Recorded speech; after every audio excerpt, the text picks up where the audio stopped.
নাকি আবার চিন্তা করছেন হুজুর রড তো দান করব কিন্তু গিন্নির কাছ থেকে তো শুনি নেই। অনেক মানুষ আছে বলে হুজুর গিন্নির কাছ থেকে তো পরামর্শ করে, একটু পরামর্শ করার দরকার আছে। কারণ হলো এই রাত্র 12টা 1টার সময় মাহফিল শেষ করে স্ত্রীকে না জানায় যদি এক মন রড দিয়ে বাড়িতে যায়, আর যদি বলি শিবালি শিবালি, স্ত্রী তো ঘরের মধ্যে ডাক উত্তর দিছে,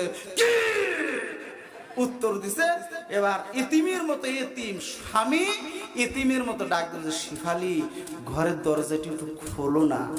বলে ঘরের দরজা কেন খুলবো, জালসায় হুজুর চাইছে আর সব বনাইছে এক মন রড দান করেছে, ও সোনার প্রয়োজন মনে করো নাই। এরকম স্ত্রী কার কার আছে একটু হাত তোলেন তো ভাই। কারণ নাই মাশাআল্লাহ, আমি কিন্তু হাত তুলছি ভাই। লিল্লাহি তাকবীর। আমাদের স্ত্রীগুলোর অবস্থা হলো নামেও স্ত্রী আবার কামেও স্ত্রী করে ফেলায়, কথা কোন আছে না নাই? কটকটি মার্কা দাজ্জাল মার্কা কিছু কিছু মহিলা আছে যারা স্বামীর সঙ্গে খারাপ আচরণ করে, কথা কোন আছে না নাই? আল্লাহর হাবিব বলে, আল্লাহ তাআলা বলেন দুনিয়ায় যদি আমি আল্লাহর পরে কাউকে সিজদা দেওয়ার হুকুম থাকতো, প্রত্যেক স্ত্রীকে বলতাম তুই তোর স্বামীর পায়ে সিজদা দে। কিন্তু আমার দেশের কটকটিরা কিন্তু এইগুলা বোঝে না, কথা কোন ঠিক কি ঠিক না? দেখবেন আমার দেশে এক শ্রেণীর কটকটি মার্কা মহিলা আছে, স্বামীর সাথে ঝগড়া করে তুই তুগারি করে, কথা কয় ঠিক কিনা? আল্লাহর হাবিব সাল্লাল্লাহু আলাইহি ওয়াসাল্লাম বলেন যে স্ত্রীরা স্বামীর সঙ্গে খারাপ আচরণ করবে, যে স্ত্রীরা স্বামীর সঙ্গে তুই তুগারি করে কথা বলবে, ওই স্বামী যতক্ষণ পর্যন্ত স্ত্রীর উপর খুশি না হবে এতক্ষণ পর্যন্ত আল্লাহ পাক রব্বুল আলামিনের গজবের ফেরেশতারা লানত দিতে থাকে, আর আল্লাহ তাআলার ফেরেশতারা ওই স্ত্রীর উপরে গুনাহ লিখতেই থাকে। কিছু স্বামী কিছু কিছু ভাইরা বলতেছে হুজুর এই ওয়াজটা একটু ভালো করে করেন, হুজুর এই ওয়াজটা একটু ভালো করে করেন। আর মা বোনরা তো চিন্তা করে তা হুজুর কাম পেলেন না, কি ওয়াজ ধরলেন, কথা কোন আছে না নাই? তবে এই চরিত্রের মা বোনেরা আমার মনে হয় চক্রপাড়া, কি ভাই আছে? হ্যাঁ কথা কইছেন না, তার মানে বেজার আছে, কথা কোন ঠিক না? আল্লাহ রাব্বুল আলামিন কালামুল্লাহ শরীফের মধ্যে সূরাতুল হুদ 6 নম্বর আয়াতে কারিমার মধ্যে আল্লাহ রাব্বুল আলামিন বলেন, মুফাসসিরিনে কেরামগণ ব্যাখ্যা করতেছেন, আল্লাহ বলেন ওয়া মা মিন দাব্বাতিন ফিল আরদি ইল্লা আলাল্লাহি রিজকুহা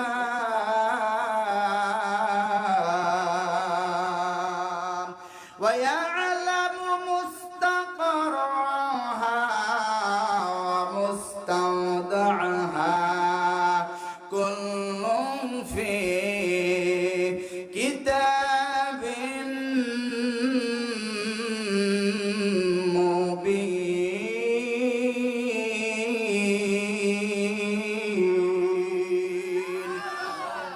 মুফাসসিরিনে কেরামগণ বলতেছেন রব শব্দের 3 নম্বর ব্যাখ্যা করেছে। রব শব্দের ব্যাখ্যা বলতে গিয়ে বলতেছেন রব মানে হলো রিজিক দাতা। আমাদের রিজিক দেয় কে? জোরে বলেন কে?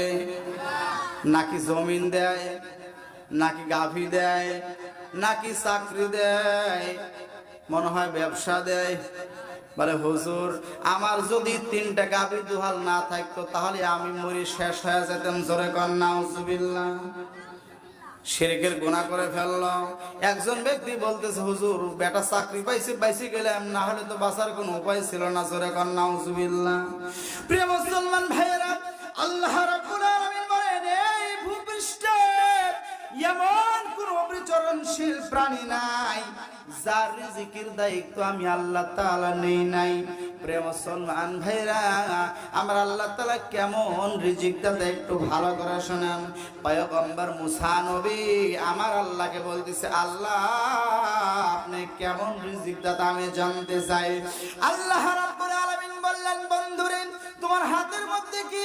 পয়গম্বর মুসা ডাকতে বলে আল্লাহ হাতের মধ্যে হলো লাঠি। আল্লাহ বলতেছেন, ও বন্ধু, তোমার হাতের মধ্যে লাঠি, ওই লাঠিখান শক্ত করে ধরো। শক্ত করে ধরার পরে তোমার সামনে দেখো একটা পাথর পড়ে আছে, ওই পাথরটাকে তুমি জোরে একটা বাড়ি মারো। বাড়ি মারা হলো, পাথরটা দুই খণ্ড হয়ে গেল। আল্লাহকে বলতেছে, আল্লাহ এরপরে কি করব? এরপরে আল্লাহ রাব্বুল আলামিন বলতেছে, আরো একখানা বাড়ি মারো। বাড়ি মারলো, পাথরটা ভেঙ্গে দুই টুকরা হয়ে গেল। ভিতরে আরো একটা ছোট্ট পাথর বের হলো। আল্লাহ বলে, মুসারে বাড়ি দে। বাড়ি দেওয়া হলো, ভেঙ্গে গেল, ছোট্ট পাথর বের হলো। ওই পাথরের মধ্যে আল্লাহ বলল, বাড়ি মার।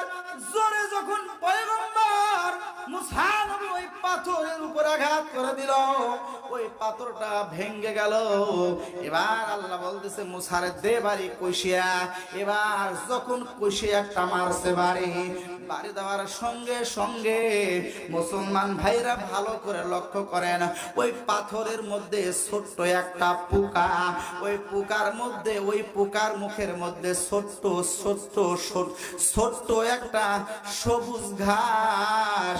মুসলমান, আপনাদের কাছে প্রশ্ন হলো, যে পাথরটাকে ভাঙা হলো, আবার পাথর বের হয়, আবার ভাঙা হলো, আবার পাথর বের হয়, আবার ভাঙা হলো, পাথর বের হয়। এই যে কয়েকটা স্তর বাড়ি দিয়ে ভাঙ্গার পরে ওই পাথরের মধ্যে ছোট্ট একটা পোকা বের হলো। ওই পোকাটা কিলবিল কিলবিল করে নড়াচড়া করতেছে। ওই পোকার মুখের মধ্যে যিনি সবুজ ঘাস লাগাইয়া দিয়েছে, ওই পাথরের মধ্যে ছোট্ট পোকাকে যিনি রিজিক দেয়, মুসলমান বাঘের মতো গর্জন দিয়ে বলেন তো তিনি কে? আল্লাহ রাব্বুল আলামিন ওই ছোট্ট পোকাকে যদি রিজিক দেয়, আমাকে আপনাকেও রিজিক দেয়। এই পৃথিবীর মধ্যে, সাগরের মধ্যে একটা প্রাণী আছে, তার নাম হলো নীলতিমি। এই নীলতিমিকেও যিনি রিজিক দেয়, মুসলমান আওয়াজ দিয়ে বলেন তিনি কে? এই ভূপৃষ্ঠের মধ্যে সবচেয়ে বড় একটা প্রাণী ছিল, তার নাম হলো ডাইনোসর। ডাইনোসর আর হয়তোবা দেশে নাই, মনে হয় বিলুপ্ত হয়ে গেছে। এখন সবচেয়ে বড় প্রাণী হলো হাতি। প্রিয় মুসলমান ভাইয়েরা, এই হাতির মতো এত বড় একটা দানবকেও যিনি রিজিক দেয়, তিনি কে? আমার আপনার জীবন চালানোর জন্য ব্যাংক ব্যালেন্স লাগে, কথা কোন ঠিক কিনা? কিন্তু সকালবেলা আপনি খেয়াল করে দেখবেন, ঘুম যখন ভেঙে যাবে, আপনার বাড়ির আঙ্গিনার মধ্যে ছোট্ট একটা গাছ আছে, ওই গাছের মধ্যে ছোট্ট একটা পাখি বাসা বেঁধেছে। স্বামী আর স্ত্রী আর ছোট ছোট কয়েকটা ছেলে মেয়ে নিয়ে ছোট্ট একটা বাসা বেঁধেছে, ছোট্ট একটা পাখি। প্রিয় মুসলমান ভাইরা, এই পাখিটা সকালবেলা আপনার ওই ছেলে মেয়ে নিয়ে সপরিবারে আল্লাহর জিকির করে, এবার যখন ভোর হয়ে যায়, আপনারা খেয়াল করে দেখবেন, ওই পাখিগুলো বাসার থেকে ফুরুত করে উড়ে যায়, কথা কোন ঠিক কিনা? ওই পাখি উড়ে যায় কি ওদের ব্যাংকের থেকে টাকা তুলে নিয়ে আসে নাকি? তাহলে মনে হয় ওদের 20 বিঘা জমি আছে, আবাদ করতে যায়, তাও যায় না। তার মানে হলো 20 বিঘা জমি আবাদ করতে চায় না, তাদের কোনো ব্যাংক ব্যালেন্স নাই। প্রিয় মুসলমান ভাইরা, যদি জায়গা না থাকে, জমি না থাকে, ব্যাংক ব্যালেন্স না থাকে, তাহলে ছোট্ট একটা পাখিকেও যে রব, যে আল্লাহ খাবার দেয়, মুসলমান আওয়াজ দিয়ে বলেন তো, ওই আল্লাহ এখনো আছে না নাই? পরের জায়গা পরের জমি, পরের জায়গা পরের জমি, ঘর বানাইয়া আমি রই, আমি তো সেই ঘরের মালিক নই, কথা কোন ঠিক কিনা? জমিদারের ইচ্ছা মতো দেই না জমি চাষ, তাই তো ফসল ফলে না রে দুঃখ 12 মাস, কথা কোন ঠিক কিনা? আমি খাজনা পাতি সবই দিলাম,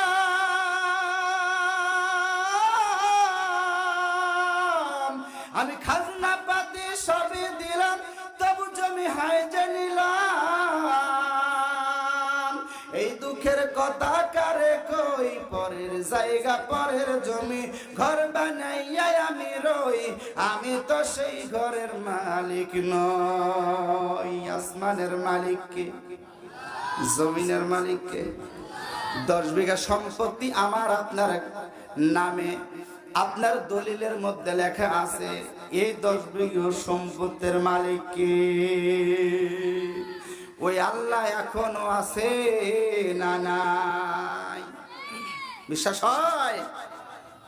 প্রিয় মুসলমান ভাইরা, এত ওয়াজ করলাম, এরপরও কি আর দুই একজন আল্লাহর এমন কোন মুহাব্বতের পাগল নাই? নবীজির আশেক নাই? আল্লাহর কোনো পাগল নাই? আর 10টা কেজি 20টা কেজি রড দেওয়ার মধ্যে একটা হাদিস তেলাওয়াত করেছি, তালাবুল ইলমি ফারিদাতুন আলা কুল্লি মুসলিম। আল্লাহর হাবিব সাল্লাল্লাহু আলাইহি সাল্লাম বলেন, প্রত্যেকজন মুসলমান নারী এবং পুরুষের জন্য আল্লাহর কোরআন শিক্ষা করা ফরজ, দ্বীনের জ্ঞান অর্জন করা ফরজ। যিনি করেছেন তিনি কে? ওই আল্লাহ তাআলা আমাকে আপনাকে ইসলামের জ্ঞান, দ্বীনের জ্ঞান অর্জন করা ফরজ করে দিয়েছে। প্রিয় মুসলমান ভাইরা, ছোট্ট একটা হাদিস তেলাওয়াত করেছি। আল্লাহর হাবিব বলেন, খায়রুকুম মান তাআল্লামাল কুরআন ওয়া আল্লামা। নবীজি বলেন, তোমাদের মধ্যে সবচাইতে উত্তম হলো ওই ব্যক্তি আসমানের নিচে জমিনের উপরে। নবীজি বলেন, ওই ব্যক্তিটা হলো সবচাইতে উত্তম যেই ব্যক্তিটা নিজে আল্লাহর কোরআন শিক্ষা করে আর অপরকে শিক্ষা দেয়। প্রিয় মুসলমান বন্ধুরে, আল্লাহর হাবিব বলেন, আলেম হও। আলেম যদি না হতে পারো, আলেমের বাবা হও। আলেমের বাপ যদি না হইতে পারো, দাদা হও, নানা হও। আলেমের বন্ধু হও, তাও যদি না হয়, আলেমের সঙ্গে সুন্দর আচরণ করে আলেমকে সালাম দিয়ে তার সঙ্গে 2 কদম হাঁটো। হতে পারে এর ওসিলায় কিয়ামতের ময়দানে আমার আল্লাহ মাফ করতে পারে কি পারে না? জোরকান পারে কি পারে না? এই জন্য প্রিয় মুসলমান, আলেমদের সঙ্গে ভালো আচরণ করা লাগবে, আলেমদের সঙ্গে থাকা লাগবে। কিয়ামতের কঠিন মুসিবতের ময়দানে আমার আল্লাহ তাআলা বলবেন, ইয়াউমা নাদউ কুল্লা উনাসিন বিইমামিহিম।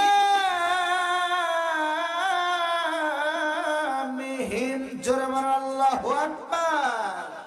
আল্লাহ রাব্বুল আলামিন কিয়ামতের কঠিন মুসিবতের ময়দানে প্রত্যেকটা দল তার নেতা সহকারে কিয়ামতের ময়দানে দাঁড়ায় যাবে মুসলমান। এই জন্য দলের কথা একটু আমি বলে দেই। আমার দলের নেতা যদি রাসূলের আদর্শে আদর্শিত হয়, তাহলে ওই নেতার সঙ্গে থাকার দরকার আছে না নাই? কিয়ামতের দিন নেতার সামনে দাঁড়ায় যাবে আর কর্মীগুলো পিছনে। আল্লাহ তাআলা নেতার সুপার দিকে তাকায় দেখবে, নেতার মুখের মধ্যে রাসূলের দাড়ি নাই, নেতার জীবনে নামাজ নাই, নেতার জীবনে রাসূলের সুন্নাত নাই, নেতার জীবনে ইসলাম নাই, নেতার জীবনে কোরআন নাই, হাদিস নাই।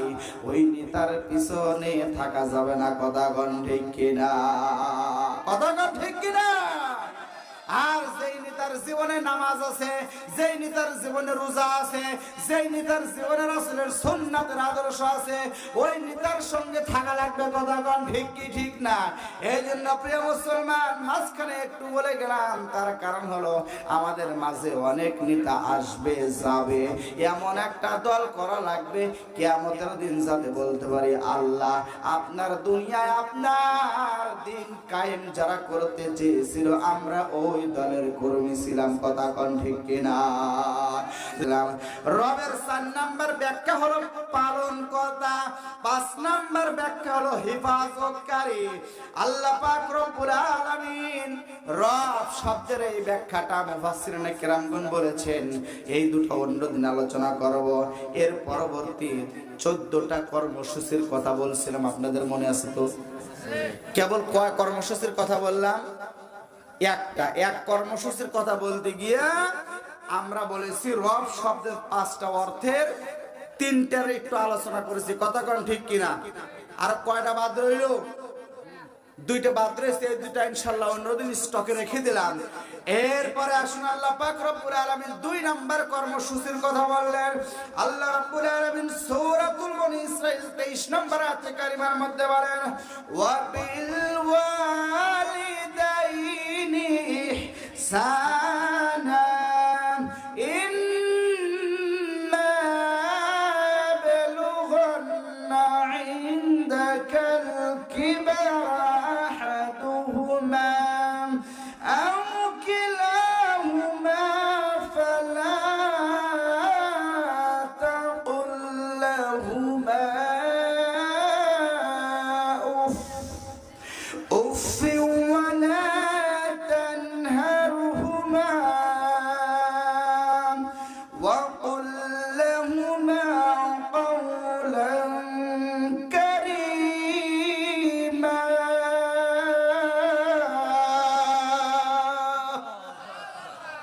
আল্লাহ রাব্বুল আলামিন বলেন, 2 নম্বর কর্মসূচির কথা আল্লাহ রাব্বুল আলামিন বলতে গিয়ে বলেন, 2 নম্বর কর্মসূচি হলো বান্দারে তোমার পিতামাতার সাথে ভালো আচরণ করা লাগবে। বলেছেন কে? জোরে বলেন, বলেছেন কে? আল্লাহ রাব্বুল আলামিন বলে, বান্দারে তোর বাপ মার সঙ্গে ভালো আচরণ করা লাগবে। বিশ্বনবী মুহাম্মদুর রাসূলুল্লাহ সাল্লাল্লাহু আলাইহি ওয়াসাল্লাম বলেন, বাবার মা যদি কোনো সন্তানের উপর খুশি হয়, ওই সন্তানের উপর খুশি হয় কে? আর যদি বাপ মা কোনো সন্তানের উপরে নারাজ হয়, ওই সন্তানের উপর নারাজ হয় কে? হাদিসে কালামের মধ্যে, হাদিস শরীফের মধ্যে নবীজি আরো বললেন, নবীজি বললেন, যদি কোনো মানুষ চায় তার হায়াতের মধ্যে বরকত হোক, ওই ব্যক্তি যেন বাপ আর মায়ের খেদমত করে। জোরে বলেন সুবহানাল্লাহ। এই জন্য মুসলমান ভাই, মা আর বাবা যারা দুনিয়া আছে, মা আর বাপের খেদমত করা লাগবে। তার কারণ হলো, হুমা জান্নাতুকা হুমা নারুকা, বাপ মা তোমার জান্নাত, বাপ মা তোমার জাহান্নাম। মুসলমান ভাইরা, এই জন্য দুনিয়ার যতই সুখ, দুনিয়ার যতই কষ্ট আমার আপনার জীবনে আসুক না কেন, প্রিয় মুসলমান ভাইরা, আব্বা আম্মার খেদমত থেকে দূরে সরা যাবে না। কথা কোন ঠিক কিনা? কত জায়গায় ওয়াজ করতে যাই, কত মুরব্বী যখন রুমের মধ্যে বিশ্রাম নিতে যাই, খানা খাইতে যাই, কত মুরব্বী হাত কানা চেপে ধরে বলে, হুজুর একটু বাপ মার খেদমত করবেন। আমি বললাম, বাজান রে, কেন বাপ মার খেদমত করা লাগবে? বলে, হুজুর আমার সন্তানটা বিবাহের আগে ভালোই ছিল, কিন্তু আমার সন্তানটা বিয়ের পর কি যেন হয়ে গেল। আমার সন্তানটা বিয়ের পরে কি যেন হয়ে গেল। আমার সন্তান আর আমার সঙ্গে ভালো আচরণ করে না, ভালো করে কথা বলে না, আমাদের ভালো দেখভাল দেয় না। নবীজির একজন সাহাবী, নাম ছিল হলো হযরতে আলকামা। জোরে বলেন, নামটা কি? হযরতে আলকামা রাদিয়াল্লাহু তাআলা আনহু, নবীজির একজন সরাসরি সাহাবী। হযরতে আলকামা রাদিয়াল্লাহু তাআলা আনহু মৃত্যু শয্যায় সজ্জিত। সাহাবীরা বলে, আপনি আলকামা কালেমা পড়েন, কালেমা বের হয় না জবান দিয়া। ঘটনা লম্বা, নবীজির কানে খবর যায়, ইয়া রাসূলুল্লাহ, ইয়া হাবিবাল্লাহ, আপনার সাহাবী আলকামা জবান দিয়ে কালেমা বের হয় না। ইয়া রাসূলুল্লাহ, ইয়া হাবিবাল্লাহ, আপনার সাহাবী আলকামার জবান দিয়ে কালেমা বের হয় না। নবীজি বললেন, তার মা আজ দুনিয়ায় জীবিত আছে নাকি? নবীজি এই কথা বললেন, সাহাবীরা বললেন, হ্যাঁ আছে। লম্বা হাদিস শর্ট করে দিলেন, আলকামার মাকে আমার কাছে ডাকো, না হয় আমি যাব। এক পর্যায়ে নবীজির সঙ্গে হযরত আলকামার মার দেখা হয়। ও আলকামার মা, আপনার সন্তান মৃত্যু শয্যায় সজ্জিত, কিন্তু জবান দিয়ে কালেমা বের হয় না। আপনার সন্তান জবান দিয়ে কালেমা বের হয় না। আপনার সন্তান দুনিয়ায় জীবিত থাকতে আপনার সন্তান আপনার সঙ্গে কেমন আচরণ করেছে? আলকামার মা বলে, ইয়া রাসূলুল্লাহ, আমার সন্তান আমার সঙ্গে বিয়ের আগে ভালোই আচরণ করেছে, কিন্তু বিয়ের পরে আমার সন্তান আমাকে ঠিক মতো আমার সঙ্গে আচরণ করে নাই, আমার চাইতে স্ত্রীকে প্রাধান্যতা দিয়েছে বেশি। ইয়া রাসূলুল্লাহ, যার কারণে আমি মার মনে কষ্ট লেগেছে। নবী বলেন, আলকামার মা, আপনার আলকামাকে মাফ করে দেন। আলকামার মা বলে, ইয়া রাসূলুল্লাহ, মাফ করব না। নবী সাহাবীদের বললেন, কাঠ নিয়ে আসো, আলকামাকে আগুন দিয়ে জ্বালায়া দেব।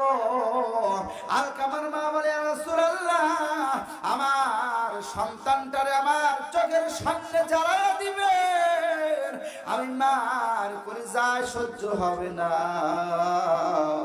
নবীজি বললেন, আলকামার মারে, তুমি যদি দুনিয়ায় আলকামারে মাফ না করে দাও, তোমার সন্তান ঈমান হারা হয়ে মারা যাবে আর আল্লাহর জাহান্নামের আগুনে পড়বে। এই জন্য আলকামার মা, তোমার আলকামারে মাফ করে দাও। এক পর্যায়ে হযরতে আলকামার মা মাফ করে দিল। এরপরে হযরতে আলকামার জবান দিয়া